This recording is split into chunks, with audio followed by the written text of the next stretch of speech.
ఏఐకి అంటే ఆర్టిఫిషియల్ ఇంటెలిజెన్స్‌కి మానవ మెదడుకి తేడా ఏంది? భవిష్యత్తులో ఆర్టిఫిషియల్ ఇంటెలిజెన్స్ అనేది మానవ మెదడుని డామినేట్ చేస్తుందా? అనే ప్రశ్నలు అందరి విద్యార్థులకు ఉన్నాయి. సో, దీని యొక్క వివరాల్లోనికి వెళ్తే మరి what is the difference between AI and human brain?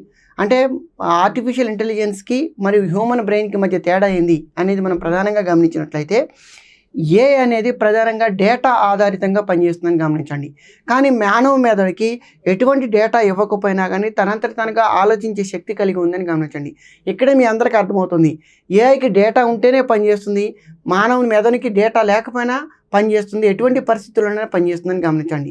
కానీ ఏఐకి కావాల్సినటువంటి ఎలక్ట్రికల్ పవరు, తర్వాత దానికి కావాల్సినటువంటి అన్ని రకాల ఎక్విప్మెంట్స్, ప్రత్యేకమైన పరిస్థితులు ఉన్నప్పుడు మాత్రమే అది పనిచేస్తుందని గమనించండి. మరి అయితే ఇక్కడ ఏఐకి సృజనాత్మకత ఉంటుందంటే ఉండదు. కానీ మానవుని యొక్క మెదడుకి సృజనాత్మకత ఉంటుంది. ఏఐకి భావాలు అంటే ఫీలింగ్స్ ఉంటాయంటే ఏఐకి ఫీలింగ్స్ ఉండవు.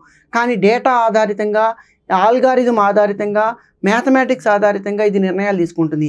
కానీ మానవ మెదడుకి ఖచ్చితంగా సృజనాత్మకత ఉంటుంది, ఫీలింగ్స్ అనేవి ఉంటాయి. ఇది ప్రధానమైనటువంటి తేడాన్ని గమనించండి.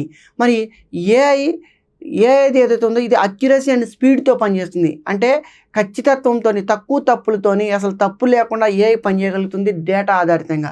కానీ మానవ మెదడు ఈ యొక్క డేటా ఉన్నా లేకపోయినా తప్పులు చేయడానికి ఎక్కువ అవకాశం ఉంది అని గమనించండి. సో, ఏఐకి మతిమరుపు ఉండదు. ఎందుకంటే ఇది ఆటోమేటిక్గా ఇక్కడ డేటాతో పనిచేస్తుంది కాబట్టి మరుపు ఉండదు. కానీ మానవ మెదడుకి మరుపు ఉంటుంది అని గమనించండి. ఇది ప్రధానమైనటువంటి తేడా.